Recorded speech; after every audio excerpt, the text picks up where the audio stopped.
정청래 도착하셨습니까? 네, 여러분 안녕하십니까. 이 시대의 참 판도라인 정청래입니다. 판도라인. 자, 오늘 하실 이야기는 우선 그 김총수 제가 위에서 들어보니까 그 여러 가지 이제 시나리오, 가설 이렇게 있는데요. 대체로 맞고요. 대체로. 제가 봤을 때는 시나리오대로 되지는 않는다. 시나리오대로 되게 만들려고 노력하고 있는 중이에요. 노력하고는 있겠지만 그게 사실상 불가능하다 하는 것을 오늘 이제 이 헌재 최종 변론 일자를 연기하면서 그리고 오늘 재판장에서 박근혜 대통령 대리인단들이 완전 진짜 있을 수 없는 한국 법조사에서는 처음 보는 완전 깽판을 부렸거든요. 재판장에 서서 재판관 심기를 건드리지 않으려고 하는 노력이 처절합니다. 이거 뭐야?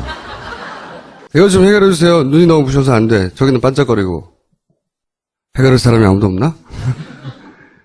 네, 저희 조명사고가 나가지고 불이 꺼졌어요.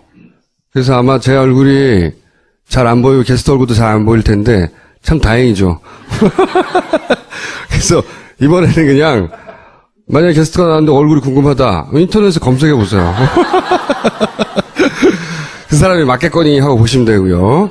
자, 정청래 의원 불가능하다는 두 가지 이유를 제가 말씀드리겠습니다. 오늘 헌재 굉장히 이제 최종 막바지 오늘 판결 심판장에서 어떤 일이 벌어졌냐면 법조계에서는 한 번도 있지 않은 일이 벌어졌습니다. 전례가 없어요, 정말. 대통령 대리인단들이 이정미 헌법재판소 재판관들을 향해서 뭐라고 얘기했냐면 국회 측 수석 대변인 대리인 같다 이렇게 얘기했어요. 강일원 네. 재판관을 향해서 그랬죠. 근데 그 강일원 재판관은 제가 국내에서 최고 전문가입니다. 그분 인사청문회 할 때 제가 했어요. 굉장히 훌륭한 분이야. 다 자기가 최고 전문가래. 인사청문회 한번 참석해놓고. 그 지금 인터넷에서 그 인사청문회 했던 방송이 떠돌아다니고 있어요. 근데 그분이 굉장히 원칙적이고 그리고 헌법에 대해서 해박한 이런 지식을 갖고 있는 분인데 이제 본인들 마음에 안 들다는 거죠. 그러니까 뭐 국회 측, 뭐 대리인이라는 동, 대변인이라는 동 이렇게 하니까 이정미 재판관이 그냥 바로 쏴버렸어요. 적당히 좀 하세요. 그 무슨 그런 망발을 하냐고. 그러니까 그 부분은 사과한다고 이렇게 했는데 김평우라는 분이요. 대한변협 회장했던 분이라고 그러더라고요. 그러면 대한변협 회장 정도 하면 나름대로 그 업계에서는 권위도 있고 실력도 있고 뭐 알아주는 사람일 거 아니에요.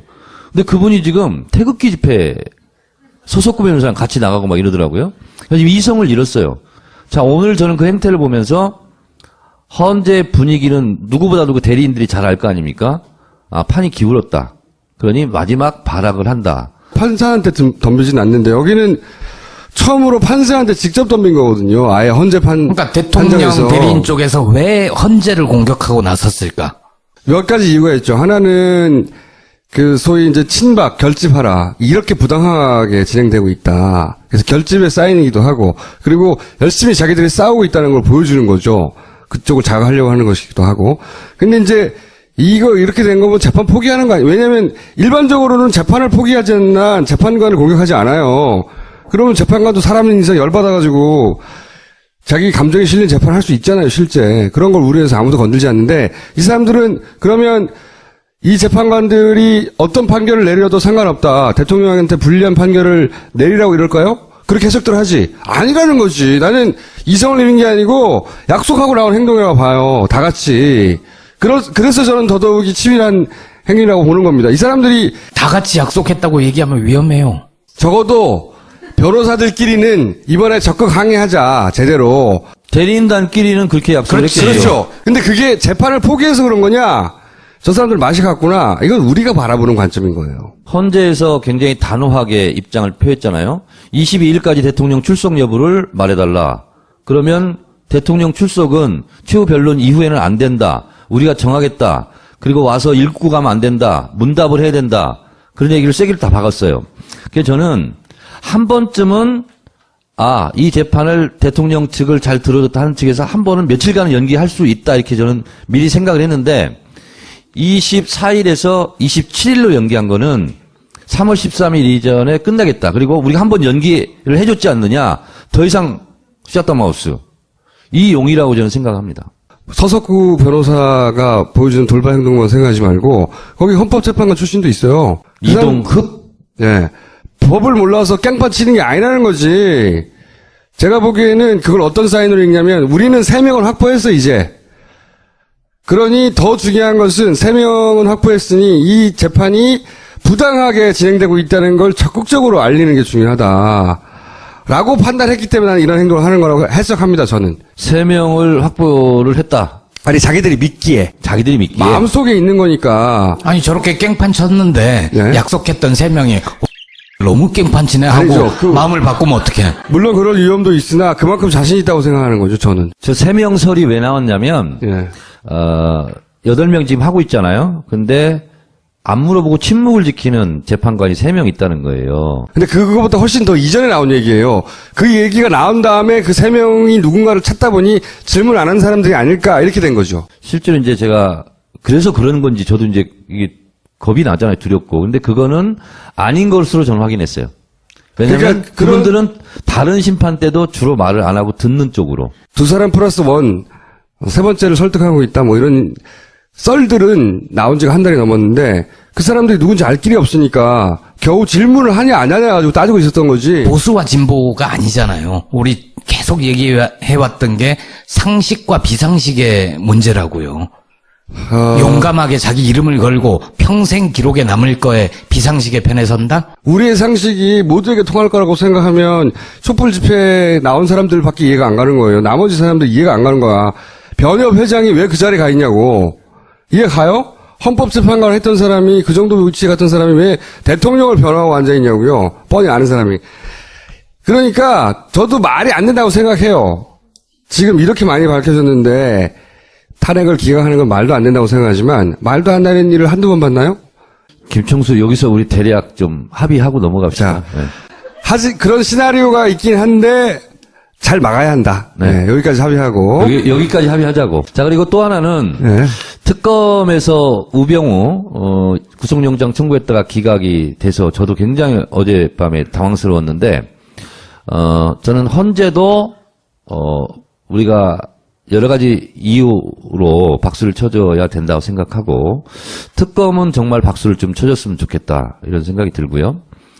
이재용 삼성 총수를 구속시킨 것은 정말 세기적인 사건이다. 저는 이렇게 보고 있습니다. 그리고 우병우도 보니까 이재용 보강수사하고 뭐 이렇게 하느라고 실제로 수사기관이 부족했고 수사 방해 같은 압수수색 뭐 거부 이런 것도 있고 그래서 근데 이 좀만 시간적 여유가 있으면 저는 이재용처럼 보강수사에서 재영장 청구를 하고 저는 끝내 구속시킬 것 같은데 특검 연장이 돼야지 그러려면. 그렇습니다. 근데 우병우가 바로 구속영장이 떨어지면 네.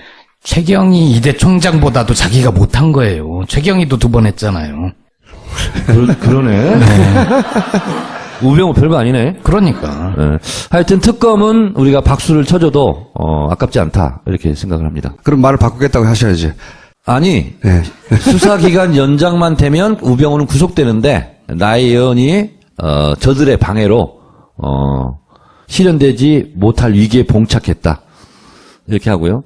더불어민주당 콜센터 2월 15일부터 국민경선 선거인단 신청이 들어갔는데 첫날 알 수 없는 이상한 공격이 있었습니다. 김총수는 동의하나요? 선관위 디도스 공격 같은 그렇죠. 콜센터 공격. 콜센터 공격이 있었습니다. 그럼 예를 들어서 상대 당의 콜센터로 가는 전화를 방해하는 거죠. 디도스로. 이번에는 경선 과정에서 경선에 접수하려고 하는 사람들을 지금 방해한 거죠. 네. 그러니까 한 컴퓨터에서 컴퓨터 사람은 못하니까 그 정도로 790콜을 전화를 걸었어요. 한 사람이. 그런 사례들이 많다는 거죠. 한 사람이. 근데 이런 콜센터를 방해하는 콜센터 디도스는 미국에서 벌써 2000년 초반에 있었던 사건이고 캐나다에도 있었고 많아요. 근데 그거를 민주당 경선에서 볼 줄은 몰랐는데 790콜이 최대 콜이고 500콜 이상 보낸 사람이 50명. 500번을 콜을 할 수 있을 것 같아요? 그게 디도스지. 그리고 100콜 이상 한 것이 500명. 그 기계가 한 거예요. 그럼 다른 사람 전화를 못 받거든. 그러니까 전화를 받아야 되는데 그게 계속 가니까 전화가 안 될 뿐만 아니라 서버가 계속 다운되는 거예요. 키기만 하면 다운되고. 콜을 키기만 하면 기계로 다운되고. 걸어놓은 거죠. 그래서 그걸 보고 이제 오토콜 시스템 ACS라고 하는데 그 공격을 받은 것으로 보입니다. 그래서 당에 제가 이거는 사법당국에 수사 의뢰를 해야 된다. 해야죠. 지금 했고요. 그래서 밤새 복구를 해서 그런 콜이 때리면 튕겨나가도록 그 블로킹 시스템을 만들어 놓고 지금 이제 지금 정상적으로 되고 있는데 알겠습니다. 지금 현재까지 72만 명을 돌파했습니다. 그러니까 권리당원 20만 명 빼면 52만 명 정도가 되는데 첫날은 못 받았고요. 7일 동안 이게 받은 건데 그러면 대체적으로 하루에 10만 콜 이상 신청 문의가 있고 7만 명 정도가 신청 접수하고 있다고 그러는데 이거는 2012년에 약 2배에 해당돼서 대체적으로 이 추세대로라면 250만 이렇게 되지 않을까. 제가 청래당을 창당한 이유도 이건데 이 친구가요. 저도 처음 봤어요. 이수신 장군 동상 앞에서 12월 30일 청래당 창당 선언식 때. 근데 이 친구를 제가 보자마자 똘똘해 보여서 20대 대변인으로 임명한다. 이름을 물어봤더니 김소망이야. 너의 소망도 나의 소망도 정권 교체다. 우리 손잡고 한번 열심히 해보자. 그런데 이 친구가 하루 종일 좀 전화합니다. 그 선거인단 신청하라고.